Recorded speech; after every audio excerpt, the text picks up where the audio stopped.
வணக்கம் நண்பர்களே. இந்த வீடியோவில் நீங்கள் பார்த்து கொண்டிருக்கிற வாத்துக்கு பேர் பார்ஹெட்டட் கூஸ். இந்த வாத்து பொதுவாக இமயமலையினுடைய உயரமான ஏரி பகுதிகளில் தான் இருக்கும் அப்படின்னு சொல்லப்படுது. இந்த பறவையை தேடி நான் எங்கேயும் போகலை. என்னுடைய நேட்டிவ் வில்லேஜுக்கு அருகிலேயே இருக்கின்ற ஒரு குளத்தில் தான், சாலையோரத்துலேருந்து பார்த்தாலே தெரிந்தது. பிறகு அந்த பறவையை குறித்து ஆராய்ந்து பார்க்கின்ற பொழுது ரொம்ப விசேஷமான விஷயங்களை காண முடிந்தது. இந்த வாத்து பொதுவாக எங்கெல்லாம் இருக்கும் அப்படின்னு சொன்னால், Afghanistan, Bangladesh, Bhutan, China, India, Mongolia, Myanmar, Nepal, Pakistan, Russia, Thailand, Vietnam இந்த பகுதிகளில் இந்த வாத்துகள் காணப்படும். சில நேரங்களில் கனடாவிலையும் ஸ்பெயின்லேயும் கூட பார்த்துருக்காங்களாம். இது மிக உயரமான மலைப்பகுதிகளில் உள்ள ஏரிகளில் தான் இருக்குமா.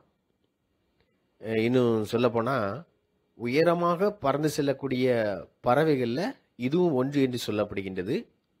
எப்படிப்பட்ட உயரம் அப்படின்னு சொன்னால், ஆக்சிஜன் அளவு 3ல் 1 குறையக்கூடிய உயரம் அளவிற்கு உள்ள இடங்களில் இந்த வாத்தை பார்க்க முடியுமா. அங்கே மண்ணெண்ணெயை வச்சா கூட தீ கொளுத்த முடியாது. ஹெலிகாப்டர் அந்த உயரத்துக்கு மேலே பறக்காது. அப்படிப்பட்ட உயரங்களில் இந்த வாத்து காணப்படுமா. தீபத்தில் முட்டையிட்டு குஞ்சு பொரிப்பதற்காக இமயமலை பகுதியெல்லாம் தாண்டி உயரமாக பறந்து சென்று அங்கே திபத்தில் குஞ்சு பொரிக்குமா. இதனுடைய இன்னொரு சிறப்பம்சம் என்ன அப்படின்னு சொன்னால், இதனுடைய இரத்தத்தில் இருக்கிற ஹீமோகுளோபின் ஒரு ஸ்பெஷலானது. ஏன்னா மற்ற பறவைகள் ஒரு பஃப்பில் எடுக்கிற ஆக்சிஜன் அளவை விட இது ஒரே பஃப்பில் அதிக அளவு ஆக்சிஜன் எடுத்துக்கொள்ள முடியுமா. அதனால தான் இது ஒரே பஃப்பில் அதிக ஆக்சிஜனை எடுத்துக்கொள்ளுமா. அதனால தான் உயரமான பகுதிகளில் கூட இதனால் வாழ முடியுது. இன்னும் சொல்லப்போனால் ஒரே நாளில் 1609 கிலோமீட்டர், அதாவது இங்கேருந்து நம்ம பார்த்தோம்னா மும்பை டிஸ்டன்ஸுக்கு ஒரே நாளில் இந்த பறவை பறந்து போகுமா.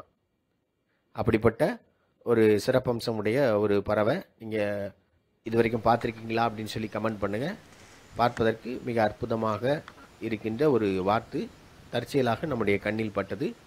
அது உங்களுடைய பார்வைக்காக கொடுக்கப்பட்டிருக்கிறது. நன்றி.